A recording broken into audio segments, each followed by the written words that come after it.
Mes chers amis, chères concitoyennes, chers concitoyens, pourquoi me direz-vous avoir décidé de consacrer une réunion en grande partie dédiée aux problèmes de santé, alors que le thème principal de notre campagne est la sécurité?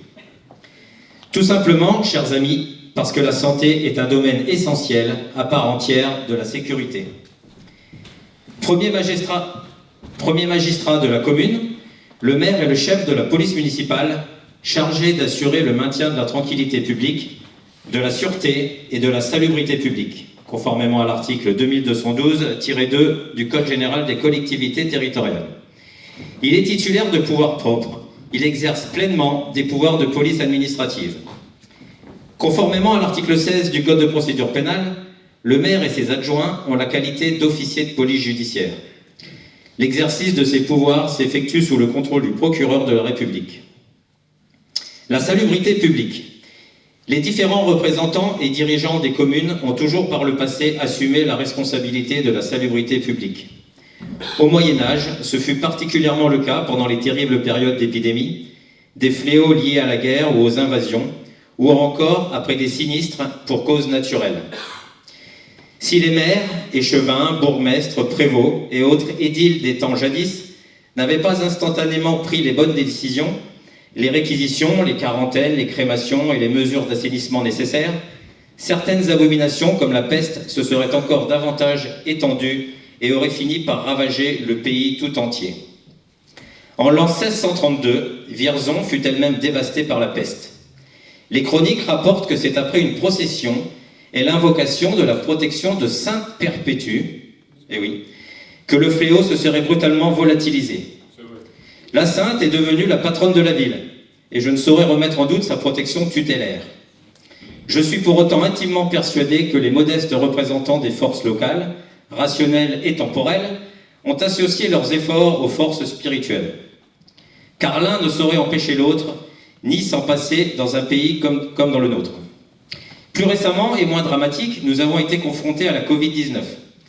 Souvenez-vous, le chef de l'État multipliait les prestations télévisées, relayé par son ministre de la Santé et le porte-parole d'un comité scientifique quasiment autoproclamé. Le pays en était aux premiers épisodes de 3 années difficiles, voire même chaotiques. Emmanuel Macron avait déclaré solennellement la guerre au Covid. D'autres déclarations de guerre suivraient plus tard, dans des registres totalement différents, partout où un rituel mélodramatique serait utile pour imposer une politique ou une candidature. Avec lui, le pays serait en guerre sur bien des fronts, et sous tous les prétextes, sans que l'État en sorte véritablement vainqueur ni grandi. Mais ceci est une autre histoire.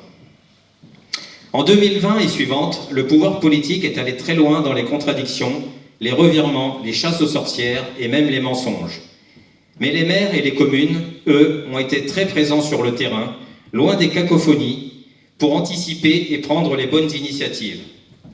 Trouver des stocks de masques, prévenir les difficultés sanitaires, organiser les vaccinations, vérifier des réapprovisionnements, adapter les locaux ou les réquisitionner, publier des arrêtés municipaux liés à la circulation des personnes, accompagner les citoyens faibles et isolés, épauler les médecins et les pharmaciens, et aider à la coordination des efforts, remonter les informations aux préfectures, suivre les difficultés des hôpitaux, etc., etc.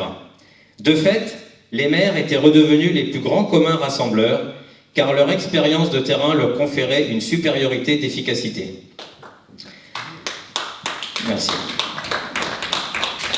Ainsi, les collectivités locales, parfois snobées par un pouvoir centralisateur, plus intéressées par des contrats pharaoniques avec Pfizer ou par les réglementations des contraintes de déplacement, sont vite redevenues indispensables à l'application unilatérale des moyens de prévention et des solutions pratiques. Petit à petit, les citoyens se sont détournés des propagandes télévisuelles pour se rapprocher du creuset de bon sens élémentaire, la commune, ses services, son bénévolat, sa présence au quotidien. La plupart des préfets l'ont compris et ont su arrondir les angles, conscients que les édiles étaient l'âme vive du pays, quelle que soit leur étiquette politique d'origine et le rouage incontournable des ripostes aux situations d'urgence. Pourtant, depuis des décennies, tout avait été fait pour leur compliquer la tâche, les subalterniser et contourner leur autorité. le fameux millefeuille administratif et les strates coûteuses d'organismes supplétifs commençaient à placardiser les prérogatives des maires. On l'a vu notamment contre ceux d'entre eux qui osaient s'opposer à l'invasion excessive d'éoliennes sur leur territoire, mais aussi à l'occasion d'appels d'offres ou de contrats juteux, partout où le choix d'une municipalité pouvait contrecarrer les appétits d'une structure confédérale ou départementale.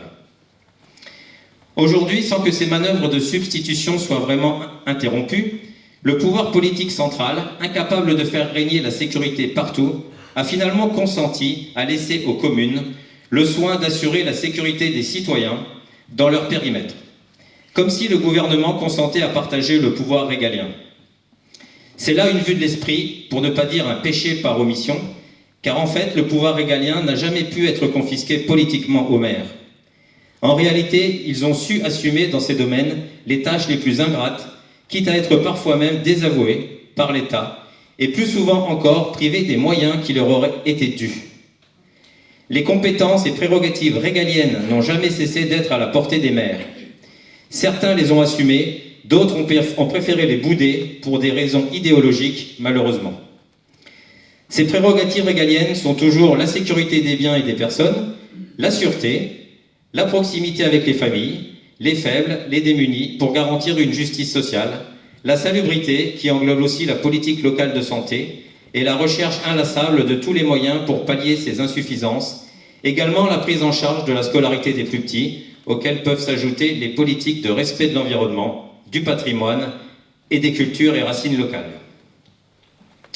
Si les thèmes sécuritaires semblent réunir dans une même préoccupation les municipalités, les citoyens et le pouvoir central, on peut s'interroger sur les véritables motivations de celui-ci quand il accepte tardivement de restituer et déléguer aux communes le développement des polices locales. D'aucuns pourraient y voir une volonté de rendre complémentaires les pouvoirs de police, d'autres pourraient craindre une nouvelle dérobade pour, sur le long terme, se désengager du sujet et faire des économies à bon compte. La progressive désacralisation de l'État souverain, la constante dépréciation du pouvoir présidentiel et la crise économico-financière gravissime que traverse la France ne semblent pas pencher en faveur de l'honnêteté intellectuelle. Alors une politique de santé au niveau de la commune peut-elle être sereinement mise en place avec nos partenaires institutionnels? Avec la préfecture, le dialogue sera toujours réel et possible, et les orientations à prendre seront concertées. Mais le pouvoir central, les gouvernements passés et actuels, sont d'une crédibilité totalement aléatoire, pour ne pas dire pire. Car ils n'ont rien su voir ni anticiper, juste se sont-ils confortés dans le déni. Je vais vous lire le passage d'un programme politique d'un parti d'opposition qui, en 1993, il y a donc plus de 33 ans, était déjà la cible préférée des médias et de la classe politique. Alors certes, je n'en étais pas membre, mais la lecture mérite d'être faite, car le croque-mitaine de l'époque, je vais taire son nom, disparu l'an dernier, savait être visionnaire dans d'autres domaines que ses spécialités habituelles. Voici ce que les archives nous révèlent de son programme d'alors. Je cite: « Il faut adapter le nombre des médecins à la population à soigner. Trop de médecins étrangers prétendent venir en France, tandis que nos compatriotes de la même profession sont tentés par l'expatriation. C'est là un paradoxe qui, s'il se développait, serait constitutif d'un handicap important, aussi bien pour la France que pour les pays qui se voient privés de leurs soignants. » Toujours la citation, « Je propose donc que seuls les médecins titulaires d'un diplôme d'État et maîtrisant parfaitement la langue française pourront exercer en France. Par ailleurs, le numerus clausus actuel, imposé malheureusement tardivement à l'entrée des études médicales et dentaires, n'a pas endigué la pléthore de médecins que l'on connaît aujourd'hui en 1993. Mais je vous le dis, cette limitation ne pourra plus être indéfiniment maintenue à son niveau actuel. Dès 1997, il faudra avoir le courage et la volonté politique de le supprimer et de relever la barre. En effet, à partir de 2010, très nombreux médecins commenceront à partir en retraite et l'on se retrouvera vite alors dans une situation très difficile, car les médecins encore en activité devront faire face à une demande de soins accrue, principalement due au vieillissement des baby-boomers de l'après-guerre et au progrès incitatif de la médecine. Car celle-ci ne saurait, devant les flux de population et les dangers du mondialisme, faire face, suffisamment à propos, aux risques d'épidémies qui ressurgissent à travers le monde, à mesure que les pays les plus pauvres augmentent en population. À cela s'ajoutera, si rien ne vient s'y opposer, une tentation grandissante des gouvernants à fonctionnariser les professions médicales, surtout les généralistes, et à substituer funestement les critères de l'économie de marché aux vocations et nécessaires spécialisations. Fin de citation. Mes chers amis, donc nous y sommes bien, et nous allons lister les problèmes auxquels nous serons tous confrontés à cause de l'impéritie des pouvoirs politiques. Gouverner, c'est prévoir. Le fait est là, ils n'ont rien su anticiper, ni rien su tirer des leçons du passé. Nous avons maintenant, en 2026, à faire face à la désertification médicale qui mite considérablement la carte des besoins, aux permutations abusives entre médecins français et médecins étrangers, toutes spécialités confondues, ce qui entraîne des difficultés linguistiques et des retards d'opérationnalité, au remplacement effectif des vocations par des valeurs marchandes et de rentabilité, à un système hospitalier à bout de souffle dans de nombreuses communes, à un manque de moyens et d'entretien, et à des personnels insuffisants autant qu'insuffisamment rémunérés, à une multiplicité des organismes et agences étatiques intermédiaires dont le poids financier et bureaucratique entrave la réactivité des services, à la faillite financière de la France et à l'énormité de sa dette, à une pénurie de certains médicaments due surtout au fait que notre souveraineté pharmaceutique a été bradée sur l'autel des délocalisations en Chine ou ailleurs, alors que les États et gouvernements les plus lucides commencent à rétropédaler pour revenir à un protectionnisme de raison, au déremboursement progressif de certains soins et médicaments, au risque de pandémie et aux répliques toujours à craindre, etc., etc. On comprend donc pourquoi l'État-providence se dérobe de plus en plus et pourquoi les citoyens ont de moins en moins confiance en leurs dirigeants. Parce qu'ils ont mis la France en faillite et ont petit à petit sclérosé son modèle social, ainsi que sacrifié ses fleurons. Or, il ne peut être question pour les villes, même celles qui ont une gestion saine, au contraire de Vierzon, de remplacer l'État en devenant un modèle de municipalité-providence.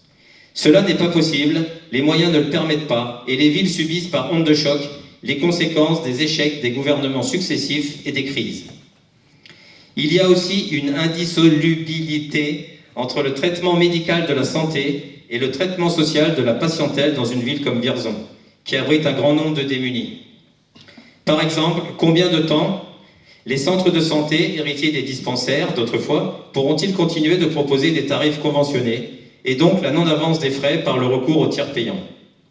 Quand bien même les municipalités adopteraient toutes une politique de mutualisation des services, doublée d'une gestion exemplaire, il ne peut y avoir de remèdes locaux à la défaillance chronique de l'État. La seule chance réside dans un changement profond de la politique gouvernementale, donc dans un changement de pouvoir, s'il en est encore temps. Par ailleurs, l'hôpital de Vierzon est aussi en danger. Il va subir forcément des remaniements. Si parmi ceux-ci devaient figurer des suppressions de services indispensables aux soins des patients, nous nous y opposerions avec la plus grande détermination. Si par exemple il était envisagé de supprimer la maternité, car c'est souvent par là que commencent les dépeçages de cette sorte, au motif le fallacieux que de toute façon la natalité du pays serait en diminution, notre municipalité se mobiliserait entièrement et avec le concours de la communauté de communes pour empêcher coûte que coûte cette folie.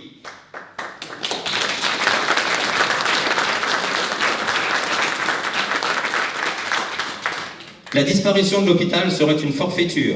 Elle créerait une nouvelle poche de désert hospitalier dans le nord-ouest du département, comme celle qui existe déjà au sud-est.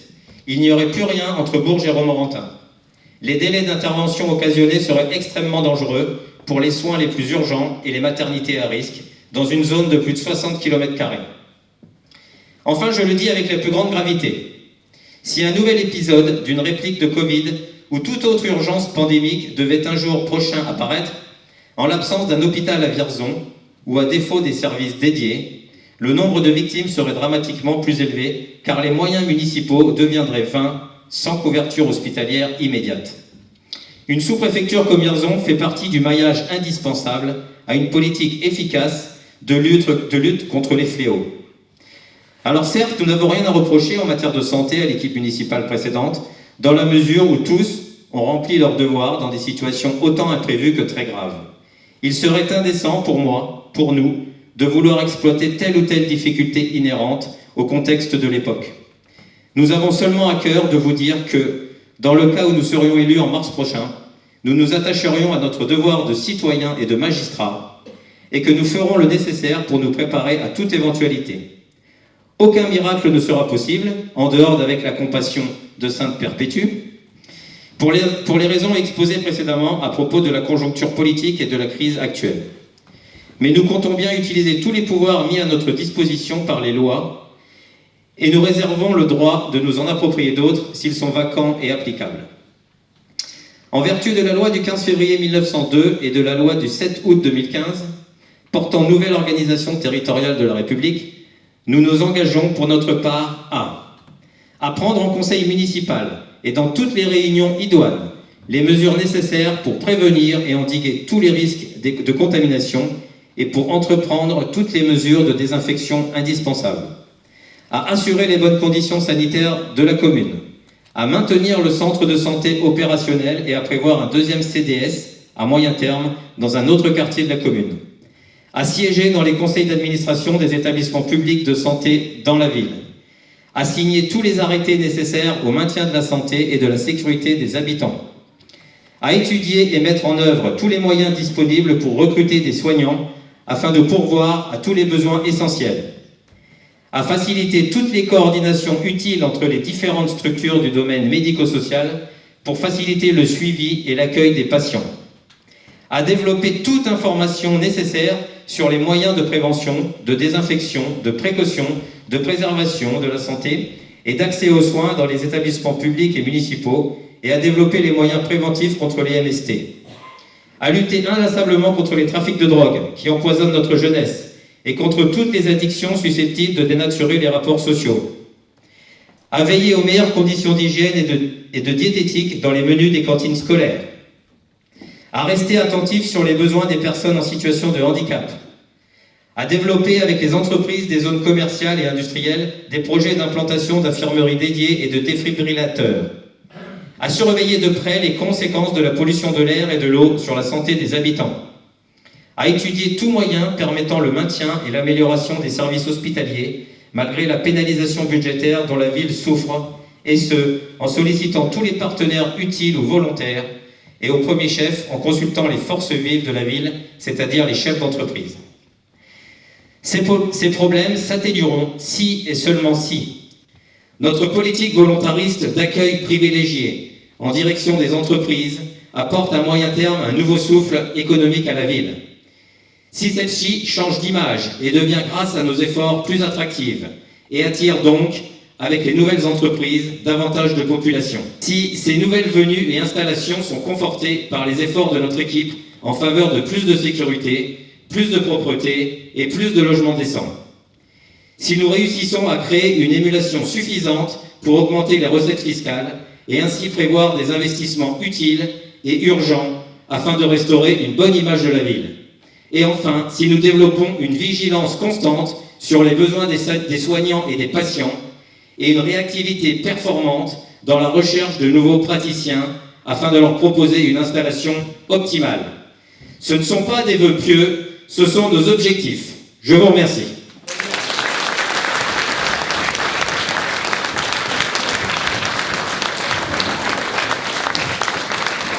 Merci.